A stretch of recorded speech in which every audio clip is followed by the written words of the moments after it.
اللهم انفعنا بما علمتنا وعلمنا ما ينفعنا زدنا علما وبارك لنا في علمنا وارزقنا الإخلاص في القول والعمل كاملا وعلما نافعا لا ينسى وتوفيقا دائما وصحة ويقينا وعافية آمين يا رب العالمين. Alhamdulillah kaum muslimin rahimakumullah, kita lanjutkan pengajian tafsir Al-Quran satu hari satu halaman, dan kita masih membahas awal surah Maryam pada halaman 306, surat Maryam ayat 12 sampai 25 insyaallah ta'ala. أعوذ بالله السميع العليم من الشيطان الرجيم من همزه ونفخه ونفثه.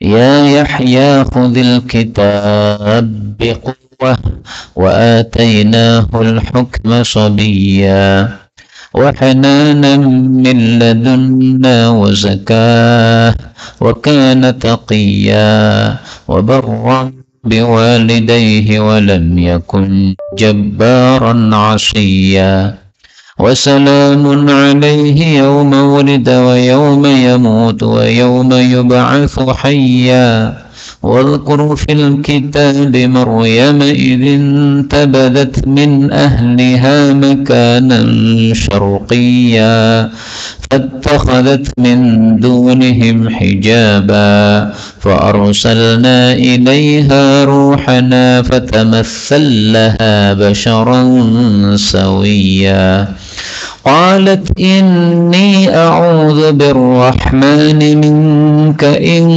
كنت تقيا قال إنما أنا رسول ربك ليهب لك غلاما زكيا قالت أني يكون لي غلام ولم يمسسني بشر ولم أك بغيا قال كذلك قال ربك هو علي هين ولنجعله آية للناس ورحمة منا وكان أمرا مقضيا فحملته فانتبذت به مكانا قصيا فأجاءها المخاض إلى جذع النخلة قالت يا ليتني مت قبل هذا وكنت نسيا منسيا فناداها من تحتها ألا تحزني قد جعل ربك تحتك سريا وهزي إليك بجذع النخلة تساقط عليك رطبا جنيا. Alhamdulillah Rabbil Alamin. Allahumma arhamna bil Qur'ani amin. Pada ayat-ayat yang kita baca ini ada beberapa kata yang boleh dibaca dengan dua bacaan. Yang pertama pada ayat 12, Al-Kitaba biquwwah. Ini ba ketemu dengan ba boleh idgham. Al-Kitab biquwwah. Kemudian pada ayat 19, li'ahaba. Ini hamzahnya boleh diganti ya menjadi liyahaba, tetapi terjemahnya tidak berubah. Kemudian ayat 21, qala rabbuka. Ini lam ketemu ra, bisa idgham menjadi qala rabbuk. Dan ini berlaku untuk ayat-ayat yang lainnya juga sama. Kemudian ayat 23, mitu, mimnya boleh didhammah menjadi mutu dan terjemah tidak berubah. Nasyan, nun boleh dikasrah menjadi nisyan. Ayat 24, min tahtiha boleh dibaca man. Jadi mimnya di fathah. Tetapi kalau dibaca man, maka tahti harus tahta. Man tahtaha, tidak boleh man tahtiha. Kemudian qad ja'ala, dal ketemu jim boleh idgham menjadi qad ja'ala. Kemudian lam ketemu ra boleh idgham, jadinya qad ja'ar rabbuki. Qadnya idgham, ja'alanya juga idgham. Qad ja'ar rabbuki. Terakhir ayat 25 tusaqit. Nah, ini ada 4 bacaan. Boleh dibaca tusaqit seperti biasa, atau tasaqat, atau ditambahi tasydid tasaqat, atau diganti ya yassaqat. Jadi ada 4 qiraah. Semua ini adalah qiraah mutawatirah yang sumbernya dari Rasulullah sallallahu alaihi wasallam. Maka semuanya benar. Adapun tafsirnya secara ringkas, Allah mengatakan pada surah Maryam ayat 12, Ya Yahya, wahai Yahya, Nabi Yahya, khudh ambillah al-kitab, kitab itu Taurat, biquwwah, dengan kekuatan, wa atainahu, dan kami telah berikan kepada Nabi Yahya al-hukma, akan hukum itu, sabiyan, ketika masih kecil, masih anak-anak. Yang dimaksud khudhil kitab, ambillah kitab Taurat, yaitu pelajarilah kitab Taurat. Yang dimaksud biquwwah, dengan kekuatan, maksudnya dengan sungguh-sungguh. Maka diambil pelajaran dari ayat ini, kalau kita belajar hendaklah sungguh-sungguh. Karena belajar yang tidak sungguh-sungguh tidak akan menghasilkan yang sempurna. Tapi kalau belajar sungguh-sungguh, maka hasilnya bisa sempurna. Maka para santri-santri di pesantren jangan malas-malas, tapi sungguh-sungguhlah dalam belajar, engkau akan menghasilkan ilmu yang sempurna dengan izin Allah Subhanahu wa Ta'ala. Rasul sallallahu alaihi wasallam bersabda, dan ini berlaku untuk semua orang, tidak hanya yang belajar agama saja. Rasulullah mengatakan, innallaha yuhibbu, sesungguhnya Allah senang, idza amila ahadukum amalan, kalau seseorang itu mengamalkan suatu amalan, ayyutqinahu, untuk menyempurnakan, membaguskan amalnya. Hadis riwayat Baihaqi dalam Syu'abul Iman. Nah, maka belajar yang bagus, yang sempurna, gimana caranya? Sungguh-sungguh.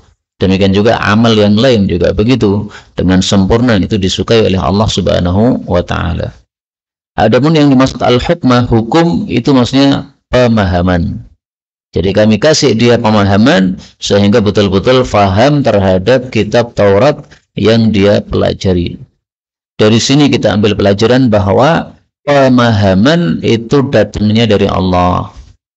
Semua orang belajar, tapi pemahamannya bertingkat-tingkat. Kok bisa begitu? Padahal tempat belajarnya sama, masa belajarnya sama, gurunya sama. Tapi ketika lulus, ketika selesai masa belajar, kok beda-beda? Nah, itu dari Allah.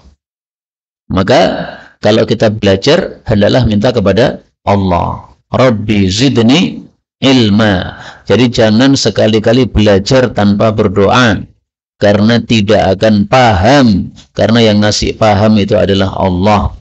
Makanya Allah mengatakan, wa qul, dan katakanlah, Rabbi, wahai Rabbku, zidni ilma, tambahlah kepadaku ilmu. Surat Thaha ayat 114.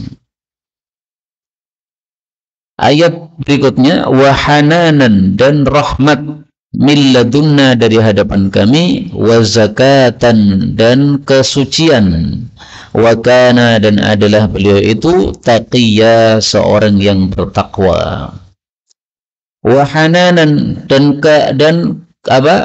kasih sayang, maksudnya kami kasih dia kasih sayang. Jadi kembalinya kepada atainahu, kami berikan kepada Nabi Yahya, satu, al-hukma, pemahaman. Kedua, hananan, kasih sayang. Nah, dikasih sayangi oleh Allah Subhanahu wa Ta'ala. Yang ketiga, zakatan, dikasih kesucian. Apa maksudnya kesucian? Yang dimaksud kesucian adalah kesucian dari dosa-dosa.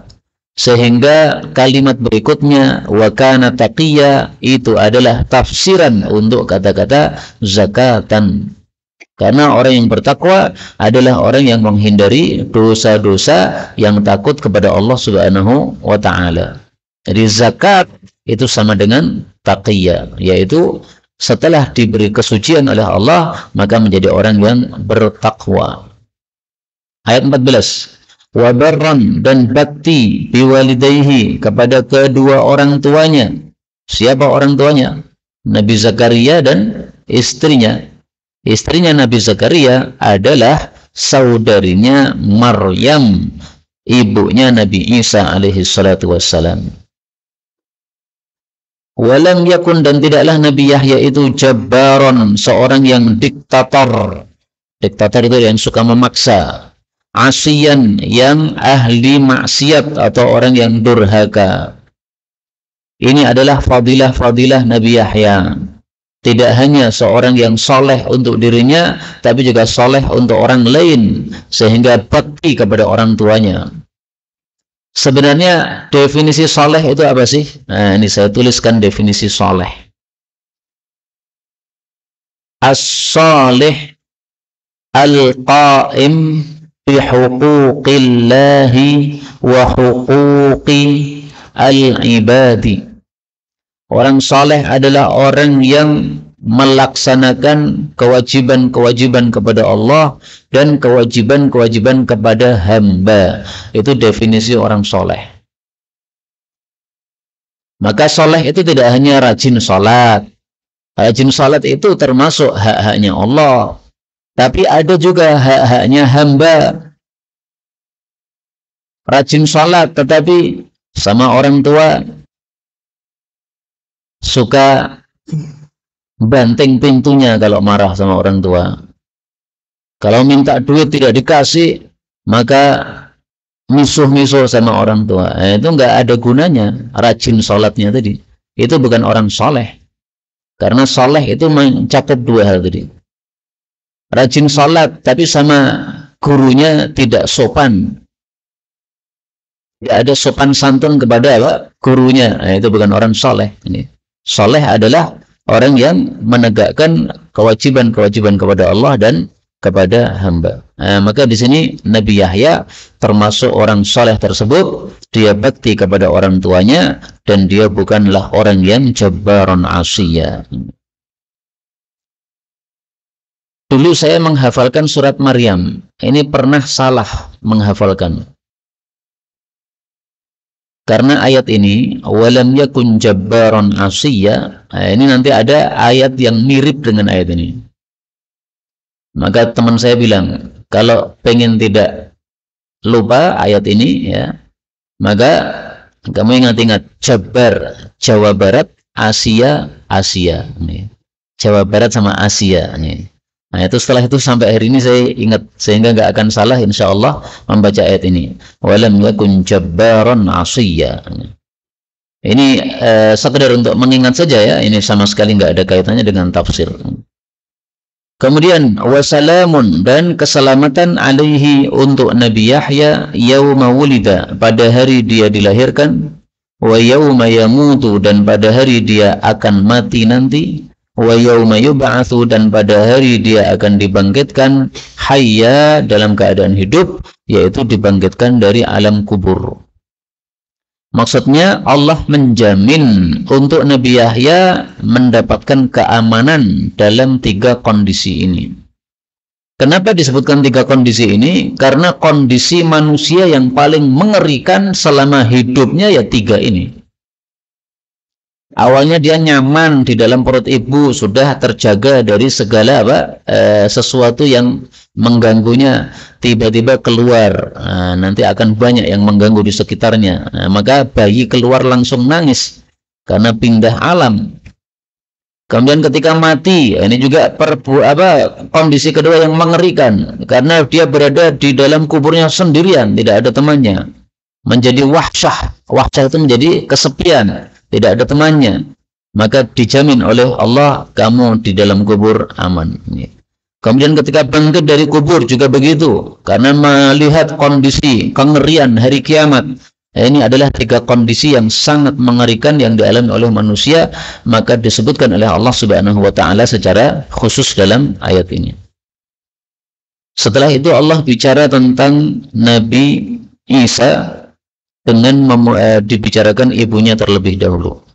Allah mengatakan walqur, dan ingatlah fil kitabi, di dalam kitab ini yaitu Al-Qur'an, Maryam ibunya Nabi Isa. Ketika intabadat, dia menyingkir min ahliha, dari keluarganya, makanan, pada satu tempat, syarqiyya, di arah timur. Maryam itu siapa? Maryam binti Imran, dari keturunan Nabi Dawud alaihi salatu wassalam.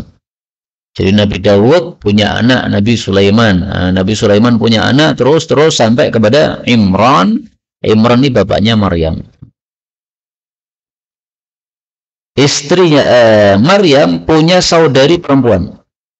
Saudari perempuannya Maryam ini adalah istrinya Nabi Zakaria. Berarti Maryam ini dengan Nabi Zakaria hubungannya apa? Ipar. Tidak mahram sama sekali. Tapi Maryam diurusi oleh Nabi Zakaria alaihissalatu wassalam. Mungkin syariat zaman dulu berbeda dengan syariat zaman sekarang. Syariat zaman sekarang namanya ipar itu sama sekali tidak mahram, sehingga tidak bisa misalnya seorang wanita diurusi atau dititipkan kepada iparnya, nggak nyambung belas. Tapi di sini Maryam dititipkan atau diurusi oleh Nabi Zakaria alaihissalatu wassalam, yang merupakan suami dari saudarinya Maryam ini. Zaman dulu tidak ada masalah ya, kalau sekarang maka hukumnya sudah berbeda. Maryam ini menyingkir dari keluarganya. Kenapa dia menyingkir? Karena dia ibadah kepada Allah Subhanahu wa taala sungguh-sungguh. Yang dimaksud syarqiyan, arah timur, ini adalah timurnya Baitul Maqdis. Jadi Baitul Maqdis, kemudian dia menyingkir ke arah timur. Fokus ibadah kepada Allah Subhanahu wa taala. Maka menyingkirnya di sini bukan karena hubungan retak dengan keluarganya, bukan, tapi karena dia fokus ibadah kepada Allah Subhanahu wa taala. Adapun kenapa dia fokus ibadah kepada Allah, disebutkan sebabnya pada ayat yang lain, yaitu pada surat Ali Imran ayat 35. Il qalat imra'atu Imran, ingatlah ketika berkata istrinya Imran, yaitu ibunya Maryam, Rabbi inni nadartu laka ma fi batni muharraran. Wahai pemelihara aku sudah menazarkan apa yang ada dalam perutku ini untuk muharrar, yaitu fokus ibadah kepada engkau di Baitul Maqdis. Fataqabbal minni, maka terimalah saya. Dan ini adalah satu ibadah taqarrub. Orang-orang Bani Israel di masa dulu menazarkan anaknya untuk fokus ibadah di Baitul Maqdis. Nah, inilah sebabnya Maryam kemudian intabadat, menyingkir dalam rangka untuk fokus ibadah karena sudah dinazarkan oleh orang tuanya. Dan dari kata-kata syarqiyan ini, arah timur ini, kita baru tahu, oh ternyata inilah rahasianya orang-orang Nasrani kiblatnya ke arah timur. Orang Muslim kiblatnya ke arah Ka'bah. Orang Yahudi kiblatnya ke Baitul Maqdis. Orang Nasrani kiblatnya ke arah timur. Kenapa? Menyerupai Maryam. Maryam berada di timurnya Baitul Maqdis, kemudian melahirkan Nabi Isa di situ. Nah, tempat kelahiran Nabi Isa itulah yang dijadikan dasar oleh orang-orang Nasrani untuk berkiblat. Maka kiblatnya orang Nasrani ke arah timur. Demikian dijelaskan oleh para ulama. Kiblatnya Nasrani ke arah. Tapi istilah arah timur untuk orang Nasrani gimana, saya nggak paham. Apakah setiap tempat mereka menghadap ke arah timur? Atau maksudnya arah timur yaitu yang dari baratnya Baitul Maqdis, maka semuanya ke arah timur. Tapi kalau timurnya Baitul Maqdis yang menghadap ke arah barat, saya nggak paham. Karena saya pernah ketika masih anak-anak, masih SD, tetangga saya itu orang Kristen, itu ngadakan pengajian di rumahnya itu, kemudian berdiri, kemudian nyanyi-nyanyi, ibadah itu menghadapnya ke arah barat, Pak. Saya jadi mikir, kenapa nggak ke arah timur, sesuai yang disebutkan dalam kitab-kitab para ulama, bahwa kiblatnya orang Nasrani ke arah timur. Ya. Nanti panjenengan lihat kalau mau dicari sendiri dalam kitab tafsir, itu pada ayat walikulli wijhatun huwa muwalliha. Surat Baqarah ayat 148. Masing-masing umat memiliki kiblat yang dia menghadap ke arahnya. Nah, di ayat ini para ulama menjelaskan kiblatnya Nasrani ke arah timur. Kenapa arah timur? Itulah arah kelahirannya Nabi Isa alaihi salatu wassalam. Sebagaimana dijelaskan oleh Ibnu Abbas. Ayat 17. Fattafadat, maka dia mengambil min dunihim, dari mereka, hijaban, akan tirai. Fa arsalna, maka kami mengutus ilaiha, kepada Maryam, ruhana, roh kami, maksudnya malaikat Jibril. Fatamatsala, lalu dia menyerupakan diri laha, kepada Maryam. Menyerupakan diri menjadi apa? Basyaran, sebagai seorang manusia, sawiya, yang sempurna. Jadi maksudnya Allah kirim malaikat Jibril, tapi dalam bentuk laki-laki atau manusia yang sempurna, bukan dalam bentuk malaikat. Karena malaikat bentuknya besar. Nanti kalau muncul pada manusia membuat takut. Nabi Muhammad saja ketakutan dulu, nih. Maka dalam bentuk manusia. Roh ini yang dimaksud adalah malaikat Jibril. Taunya dari mana? Dari ayat yang lain. Allah Subhanahu wa taala mengatakan, "Nazala bihir ruhul amin." Telah turun membawa Al-Qur'an Ar-Ruhul Amin, roh yang terpercaya. Yaitu siapa? Malaikat Jibril. Nah, maka berdasarkan ayat ini para ulama katakan ruhuna itu adalah malaikat Jibril. Kenapa malaikat Jibril disebut dengan nama roh? Karena dia membawa Al-Quran. Yang Al-Quran itu fungsinya adalah seperti roh untuk hati kita. Hati mati kalau tidak diisi Quran. Diisi Quran hidup. Nah, maka sebagaimana tubuh manusia perlu roh supaya hidup, maka hati manusia juga perlu roh supaya hidup. Nah, hidupnya hati dengan Al-Quran. Nah, begitu melihat laki-laki masuk dalam kamarnya, qalat, Maryam mengatakan, ini sesungguhnya aku berlindung birrahmani, dengan Allah Ar-Rahman yang maha kasih sayang, berlindung minka, dari kamu. In kunta, jika adalah kamu itu taqiyan, orang yang takwa, maksudnya kalau kamu orang bertakwa, kamu pergilah. Ini tempat perempuan. Laki-laki nggak boleh masuk. Kalau kamu takwa, pergi sana. Saya berlindung kepada Allah daripada kamu. Dia ambil pelajaran dua. Pertama, kalau ada orang mau berbuat kriminal kepada kita, maka tolaklah dengan paling gampang. Jangan dengan paling keras. Tolaklah kriminal seseorang dengan paling ringan. Bisa ditolak dengan didorong, dorong saja. Tidak bisa didorong, baru jotos. Tidak bisa dijotos, baru pisau. Jadi jangan langsung orang berbuat kriminal langsung kita bunuh. Enggak begitu. Ada maling misalnya, manjat genteng, ketahuan, jangan langsung ditembak gitu. Enggak. Itu perbuatan kriminal, maling itu. Cara nolaknya gimana? Paling ringan. Teriaki dia sudah lari, ya sudah. Maling. Udah dia lari, udah. Berarti udah aman. Jangan langsung ambil tembak kepalanya langsung mati. Nggak seimbang antara maling dengan kematian. Apalagi yang dimaling cuma pitik satu, ditembak. Ini nggak sesuai begini. Maka di sini Maryam cukup menolak kriminal dia dengan menyebut nama Allah. Saya berlindung kepada Allah dari kamu. Maka dia tidak mengatakan maling, enggak. Karena kalau dia mengatakan maling, nanti orang-orang masuk ngeproi dia. Maka dia cukup mengingatkan, saya berlindung kepada Allah. Kalau kamu sudah mau pergi, sudah, saya nggak akan teriak. Tapi kalau kamu nggak pergi, nah mungkin dia akan minta tolong kepada orang lain. Pelajaran yang kedua, ayat ini menunjukkan bahwa orang yang taqi, orang yang bertakwa, itu dia diingatkan dengan Allah sudah cukup. Dan inilah yang disebutkan oleh Allah Subhanahu wa taala di dalam Al-Qur'an, alladzina idza dzukirallahu wajilat qulubuhum. Surat Anfal ayat 2. Sesungguhnya tiada lain orang-orang beriman yang sempurna adalah apabila disebut Allah, maka takutlah hati mereka. Nah, maka Maryam mengatakan, kalau kamu takwa, pergilah. Karena sudah saya sebut nama Allah di sini. Qala, Jibril mengatakan, innama sesungguhnya tiada lain, ana saya ini Rasul Rabbik, utusan pemeliharamu, yaitu Jibril alaihissalatu wassalam.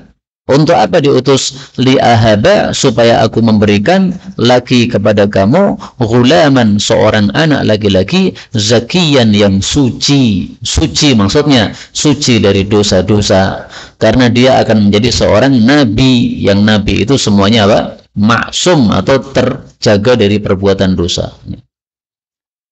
Konon ketika Maryam menyebut nama Allah, aku berlindung dengan Allah dari kamu, malaikat Jibril langsung kaget, ketakutan. Jadi malaikat Jibril kan imannya sempurna, disebut Allah langsung ketakutan, sehingga bentuk tubuh manusianya berubah jadi malaikat, jadi apa? Kondisi semula. Saking kagetnya dan takutnya disebut nama Allah Subhanahu wa Ta'ala. Konon begitu, karena apa? Hanya disebutkan dalam kitab tafsir, tetapi tanpa dasar hadis yang sahih. Ya. Disebutkan dalam Ibnu Katsir maupun dalam kitab-kitab yang lain.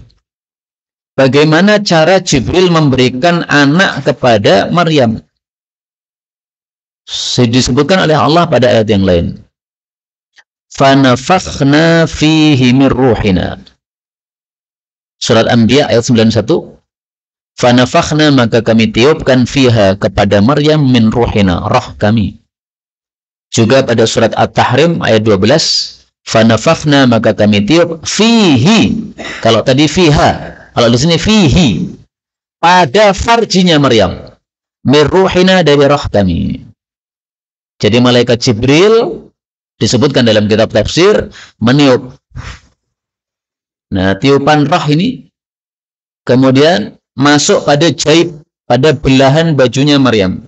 Manusia pakai baju kan ada belahannya nih. Nah, maka tiupannya ini, roh ini masuk pada belahan baju Maryam, kemudian turun, kemudian masuk ke farji, kemudian masuk ke perut. Jadilah anak. Jadi untuk bisa hamil seorang wanita itu, menurut kekuasaan Allah, tidak harus ada hubungan suami dan istri. Kalau rohnya masuk, ya sudah hamil. Karena itu sekali lagi saya ulang-ulang lagi, kalau divonis misalnya seseorang itu adalah mandul, maka tetaplah berdoa kepada Allah, nggak ada masalah. Mandul kok minta anak, lo nggak apa-apa, Allah itu maha kuasa. Mandul nggak bisa melahirkan, nggak bisa hamil, itu kan matematika manusia. Bagi Allah nggak ada yang mustahil. Bagi Allah api jadi dingin bisa. Allah katakan kuni bardan, wahai api kamu jadilah dingin. Ketika Nabi Ibrahim dibakar itu, jadi dingin. Api panas membakar, itu kan matematika manusia. Nah, sekarang ini bicara tentang kekuasaan Allah. Maka Allah cukup meniupkan roh pada Maryam, maka masuk dalam farjinya, masuk dalam perutnya, sudah langsung hamil. Itulah cara apa? Allah Subhanahu wa Ta'ala membikin hamil terhadap Maryam alaihi salatu wassalam tanpa adanya suami bagi beliau radhiyallahu ta'ala anha. Qalat, Maryam berkata, anna, bagaimana yakunu ada li bagi saya ghulamun, anak laki-laki, walam yamsasni, sementara tidak menyentuh saya, basyarun, seorang manusia, walam aku, dan tidaklah aku ini baghiyan, seorang pelacur. Jadi Maryam bertanya, loh kok bisa saya hamil? Kan tidak ada suami yang menyentuh saya. Yang dimaksud menyentuh adalah hubungan suami istri. Bahasa vulgarnya jima. Kenapa digunakan yamsasni? Ya, ini bahasa Quran yang halus. Maka dari sini kita ambil pelajaran, bagus untuk dipakai bahasa-bahasa yang halus untuk masalah-masalah yang vulgar. Adabnya dipakai bahasa-bahasa yang halus. Mendatangi, mengumpuli, lebih halus. daripada bahasa-bahasa yang vulgar. Meskipun bahasa vulgar tadi boleh untuk sekedar tafsir penjelasan, nggak ada masalah. Tapi untuk keseharian nggak sopan. Ayat 21. Qala, malaikat Jibril mengatakan, kadzaliki, seperti itulah. Nah, ini kaf ketemu qaf boleh idgham ya. Kadzalik qar. Kadzalika qala menjadi kadzalik qar rabbuk. Kadzalika, seperti itulah, qala, berkata, rabbuki, pemeliharamu, huwa, dia itu, yaitu menciptakan anak tanpa suami itu, alayya, bagi saya, hayyinun, adalah gampang. Walinaja'alahu, dan supaya kami menjadikannya ayatan, sebagai tanda, yaitu tanda kekuasaan Allah, linnasi, bagi manusia, warahmatan, dan sebagai rahmat, minna, dari kami, yaitu kepada manusia. Wakana, dan adalah itu, amron, satu perkara, maqdiyan, yang pasti terlaksana. Kenapa? Karena sudah ditakdirkan oleh Allah Subhanahu wa Ta'ala. Apa yang Allah sudah takdirkan nggak bisa tertolak, pasti terlaksana. Meskipun kamu tidak mau, wahai Maryam, tetap pasti kamu akan hamil. Kaum muslimin rahimani wa rahimakumullah. Allah mengatakan di sini ayatan linnas. Nabi Isa dijadikan oleh Allah sebagai tanda kekuasaan Allah. Karena dari penciptaan Nabi Isa ini, kita tahu manusia berarti ada 4 macam. Ada yang diciptakan oleh Allah tanpa bapak, tanpa ibu, yaitu Nabi Adam. Ada yang diciptakan dari seorang laki-laki tanpa ada perempuan, yaitu Hawa. Nabi Adam sedang tidur, kemudian diambil darinya tulang rusuknya, sebagian dari tulang rusuknya, diciptakan Hawa dari situ. Maka seolah-olah Hawa itu punya bapak tapi nggak punya ibu. Nabi Isa punya ibu, nggak punya bapak. Manusia yang lainnya selain dari 3 tadi, Adam, Hawa, Isa, semuanya sama, yaitu ada bapak, ada ibunya. Nah, berarti sudah lengkap, sudah kekuasaan Allah menciptakan manusia dalam 4 macam. Tanpa bapak ibu, dengan bapak ibu, bapak saja atau ibu saja. Kemudian disebut rahmatan minna, sebagai rahmat dari kami, karena Nabi Isa akan dijadikan seorang nabi. Dikirimnya nabi untuk manusia ini rahmat Allah. Karena nabi menjelaskan kepada manusia hukum-hukum Allah. Sehingga mereka jadi paham apa yang halal, apa yang haram, apa yang harus dikerjakan, apa yang tidak boleh dikerjakan. Nah, maka pengutusan Rasul kepada manusia adalah apa? Rahmat.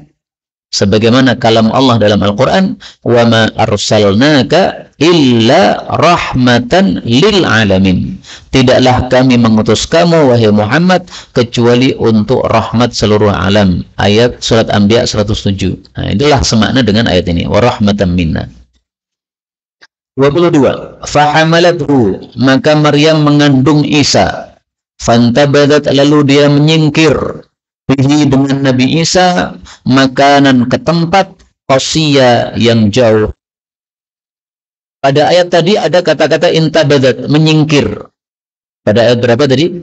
16. Nih. Sekarang ada lagi intabadat, juga menyingkir, ayat 22. Nah, di sini menyingkirnya beda. Kalau yang pertama tadi menyingkir untuk fokus ibadah. Kalau di sini menyingkir untuk menghindari fitnah. Perempuan ahli ibadah kok hamil, nggak ada suami. Wah, ini apa kata dunia? Maka beliau menyingkir. Menyingkirnya kenapa? Supaya matanya tidak melihat manusia dan supaya manusia tidak melihat dia. Karena kalau manusia melihat dia, pasti mereka akan tanya, loh, kamu itu katanya ahli ibadah, kok hamil tanpa suami, gimana kamu? Bapakmu bukan pelacur, ibumu bukan pelacur, kamu kok malah ngelacur?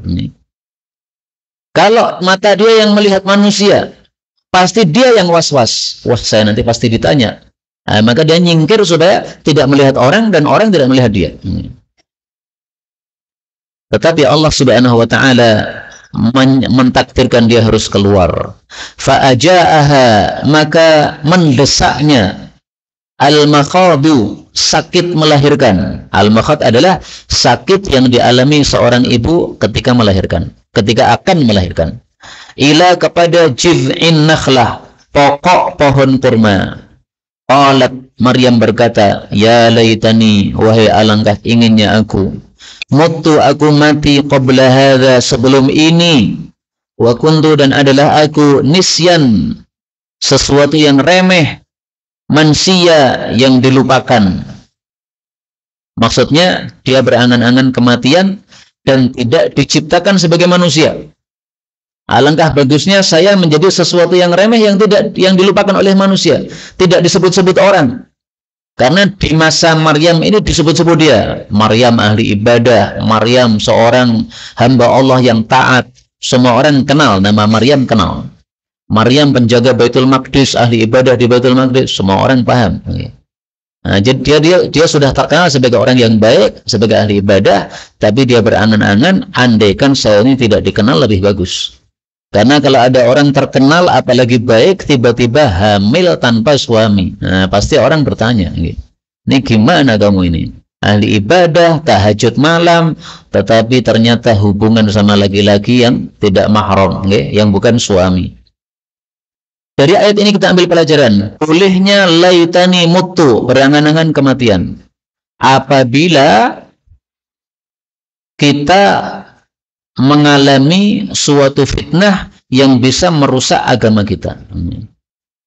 Tidak boleh berangan-angan kematian kalau mengalami penyakit yang diderita oleh tubuh. Tidak boleh. Rasulullah SAW bersabda, la yatamannayanna, betul-betul jangan berangan-angan ahadukum, masing-masing kalian, al-mauta, kematian, lidurrin nazalabih, karena madarat yang menimpa dirinya. Maksudnya apa? Sakit. Jadi madarat tubuh, sakit parah sehingga tidak kuat menahan sakitnya. Misalnya pusing terus setiap saat 24 jam, nggak kuat, nggak boleh minta mati, nggak boleh. Kenapa? Karena kita tidak tahu apakah mati lebih baik ataukah hidup lebih baik.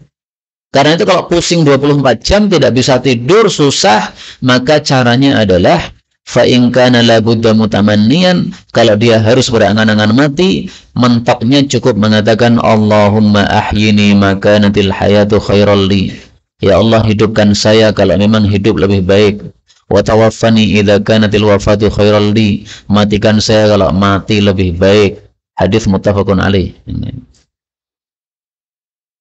Adapun di sini Maryam berangan-angan kematian, ini karena bukan penyakit pada tubuh, tetapi karena musibah dalam agama atau fitnah dalam agama. Ini boleh ya? Orang dituduh berzina padahal tidak berzina, ini kan fitnah agama kayak begini. Namanya dulu dipuji-puji, kemudian apa? Dijelek-jelekan, direndahkan, pelacur ahli ibadah kemudian jadi pelacur. Ini satu fitnah agama kayak begini. Maka berangan-angan kematian boleh. Anas bin Malik ketika melihat orang-orang setelah Nabi wafat, sholatnya nggak karu-karuan. Mungkin safnya nggak rapat, nggak lurus. Kemudian waktu sholatnya biasanya sudah keluar waktu baru dikumandangkan qamat. Sholat duhur jam 3, sholat asar jam 5. Maka dia mengatakan Allahumma khudni ilaik. Ya Allah matikan saya saja daripada saya melihat orang-orang yang sholat karu-karuan begini. Ya, ini fitnah agama, nggak ada masalah. Sholat diundurkan, ini fitnah agama, bukan fitnah dunia seperti ini. Okay? Maka berangan-angan kematian nggak ada masalah. Imam Bukhari gara-gara didengki oleh seorang ulama yang selevel dengan beliau, akhirnya Imam Bukhari dituduh, ini ahli bid'ah nih, mengatakan lafzi bil Quran makhluk dan sebagainya, atau mengatakan Quran makhluk nih, dan sebagainya. Padahal Imam Bukhari tidak pernah mengatakan seperti itu. Maka Imam Bukhari kemudian keluar dari kampung di mana dia mengajar, dan tersisa 2 murid saja, padahal dulu ribuan murid, semuanya hilang, tinggal Imam Muslim sama Imam Ahmad bin Salamah temannya. Maka Imam Bukhari berdoa, ya Allah matikan saya saja, daripada mendapatkan fitnah agama seperti ini. Gara-gara saingan ilmu, akhirnya apa? Jadi muncul fitnah agama, yaitu kemudian ada tuduhan kepada beliau, na'udzubillahi min syarri dzalik. Akhirnya Allah kabulkan. Tidak lama kemudian Imam Bukhari wafat. Ayat 24. Fanadaha, maka menyeru dia, min tahtiha, dari bawahnya, alla tahzani, bahwasanya janganlah kamu bersedih, wahai Maryam. Qad ja'ala, sungguh telah membuat Rabbuki, pemeliharamu, tahtaki, di bawahmu, saria, sungai kecil atau parit, ya sungai kecil lah. Fanadaha, memanggil Maryam. Siapa yang memanggil? Ada dua tafsiran. Tafsiran yang pertama, malaikat Jibril yang panggil Maryam. Dia panggil min tahtiha, dari bawahnya Maryam, maksudnya dari bawah lembah, karena dia berada di bagian daratan atas. Di sana ada lembah. Nah, maka di bawah lembah sana malaikat Jibril mengatakan, enggak usah sedih wahai Maryam, karena kamu sudah disiapi oleh Allah makan dan minum. Ini sudah ada minum air mengalir. Tafsiran yang kedua, fanadaha, menyerunya, yaitu Nabi Isa alaihissalatu wassalam. Kalau yang dimaksud di sini adalah Nabi Isa, berarti ini mukjizat pertama Nabi Isa alaihissalatu wassalam. Begitu lahir, maka langsung bisa apa? Bicara. Nabi Isa lahir, langsung bisa panggil ibunya. Wahai ibu, nggak usah sedih bu, nggak apa-apa bu. Kamu melahirkan saya tanpa bapak, nggak apa-apa. Ini sudah disiapi oleh Allah, minuman segar, silahkan diminum. Dari sini kita ambil pelajaran juga, bahwa orang habis melahirkan, hendaklah disiapi apa? Minuman. Lelah dia apa? Ngos-ngosan orang melahirkan itu. Seperti orang lari-lari. Habis lari-lari, ngos-ngosan, perlu minum. Maka bidannya jangan lupa kasih minuman, atau suaminya yang berikan minuman. Jangan sampai sudah apa? Ngos-ngosan, melahirkan sudah kesakitan, plus dahaga, nggak ada minuman. Kasihan. Maka disiapkan oleh Allah di sini apa? Minuman. Ini boleh dibaca man tahtaha. Kalau dibaca man tahtaha, fanadaha, maka memanggil Maryam, man tahtaha, orang yang ada di bawahnya Maryam. Nah, kalau dibaca orang yang ada di bawahnya Maryam, ini malah tepat kalau dimaksudkan Nabi Isa. Ibu melahirkan anak, anaknya kan di bawahnya. Nah, maka anaknya yang di bawahnya tadi manggil ibunya. Ibu nggak usah sedih. Ini mukjizat yang pertama, anak kecil bisa bicara. Dan mukjizat yang kedua, tiba-tiba muncul sungai untuk minuman Maryam. Mukjizat ketiga, wahuzi, dan gerak-gerakkanlah, guncang-guncangkanlah, ilaiki, kepada engkau, bijid'in nakhlah, pokok pohon kurma itu, tusaqit, maka dia akan merontokkan, alaiki, kepada kamu, rutaban, kurma segar, janiya, yang terpetik. Jadi maksudnya Maryam disuruh menggoncang-goncangkan pohon kurma. Pohon kurma yang digoncang-goncangkan ini akan menjatuhkan buah kurmanya, tapi yang masih rutop, yang masih segar, yang masih hijau, yang masih basah. Kurma rutop, kurma basah. Ini juga mukjizat kayak begini. Karena kurma rutop itu ketika kita petik itu ada suaranya. Saking apa? Masih kencengnya di pohonnya itu. Tapi Maryam dengan mengguncangkan pohon kurma saja bisa rontok itu apa? Rutopnya. Bayangkan seorang wanita kekuatannya seberapa? Habis melahirkan, lemahnya bukan main. Karena habis merasakan apa? Sakitnya melahirkan. Dan Maryam ini melahirkannya seperti ibu-ibu yang lain, tetap ada rasa sakit. Makanya ada tadi fa'aja'ahal makhab. Rasa sakit ingin apa? Melahirkan, menyebabkan dia terpaksa keluar. Kemudian berada di bawah pohon tadi. Yang ketiga, bahwa yang jatuh itu bukan kurma yang sudah matang, tapi yang masih rutop. Nah, ini semuanya menunjukkan apa? Kekuasaan Allah Subhanahu wa taala. Dan dari sini diambil pelajaran oleh para ulama. Ada seorang ulama namanya Amr bin Maimun. Amr bin Maimun mengatakan, tidak ada sesuatu yang lebih baik bagi wanita nifas, wanita yang setelah melahirkan, daripada kurma dan rutop. Nah, maka ibu-ibu kalau melahirkan, siapkan kurma dan rutop kalau ada. Paling bagus setelah melahirkan, maka minum, kemudian apa? Makan kurma atau rutop. Bahkan tidak hanya setelah melahirkan saja, tapi sebelum melahirkan, juga perlu tenaga seorang wanita itu. Karena mohon maaf, ngedennya ini perlu apa? Kekuatan besar untuk mengeluarkan bayinya itu. Kalau nggak punya kekuatan, nanti kehabisan nafas, bisa mati. Seperti tetangga saya melahirkan anak yang ketiga, kehabisan nafas. udah nggak punya tenaga sama sekali. Akhirnya dibawa ke rumah sakit, sudah mati di tengah jalan. Kenapa? Dia tidak punya kekuatan. Ya mungkin sebelum melahirkan itu dia tidak tertarik untuk makan, karena namanya orang mau melahirkan rasanya sakit, sudah nggak tertarik makan. Sementara dia butuh tenaga, maka butuh tenaga tapi nggak punya tenaga, udah nggak dapat tertolong. Maka supaya muncul tenaga, paling bagus apa? Makan sari kurma misalnya, atau makan kurmanya. Sari kurma lebih bagus karena sudah diambil sari patinya, jadi yang dimakan sedikit tetapi apa? Yang masuk lebih sempurna. Demikian juga ibu-ibu yang sedang menyusui atau sedang hamil, kalau dia ingin tetap puasa Ramadan, salah satu kuncinya konon bagi yang pernah mengalami itu pas sahur makan kurma atau makan sari kurma. Mungkin sari kurma lebih bagus karena kalau kurma harus banyak, beberapa butir. Sari kurma bisa diringkas, mungkin 3 sendok. Ini sudah bisa membuat kekuatan sampai nanti maghrib. Bagi yang memang mau niatan tetap puasa, tapi yang tidak kuat jangan dipaksa. Tapi itulah tenaga yang diberikan oleh Allah dari memakan memakan buah kurma. Berdasarkan ayat ini, Allah memberikan kepada Maryam rutaban janiyah. Inilah kaum muslimin rahimani wa rahimakumullah, beberapa ayat yang dapat kita pelajari dari surat Maryam ini. Ada satu hal yang saya ingat dalam tafsir Ibnu Katsir, bahwa Maryam ini pada suatu hari ketika dia hamil, dia kan nggak lapor sama siapa-siapa. Pada suatu hari ketika dia hamil, dia berkunjung kepada istrinya Nabi Zakaria, kepada saudarinya berarti. Kemudian istrinya Nabi Zakaria memberitahu, wahai Maryam, kamu tahu nggak, saya setua ini, dalam usia tua, Allah takdirkan saya hamil.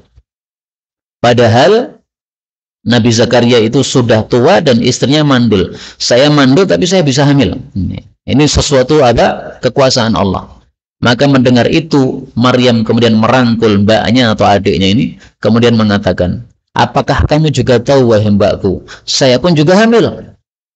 Jadi sama-sama membawa kekuasaan Allah. Ini hamil padahal mandul, ini hamil padahal nggak punya suami. Maka mbaknya ini membuat tenang adanya, udah nggak apa-apa. Kalau memang kamu hamil tetapi karena kehendak Allah, nanti ada solusi dari Allah Subhanahu wa Ta'ala. Diceritakan bagaimana kondisinya, didatangi laki-laki kemudian ditiup dan sebagainya tadi, semuanya diceritakan oleh Maryam. Cuma kepada saudarinya ini saja dia cerita, kepada orang lain dia nggak cerita apapun. Allahu a'lam bishawab. Alhamdulillahi rabbil alamin. Benar dari Allah, kalaupun ada salahnya, wa astaghfirullahal azim li wa lakum.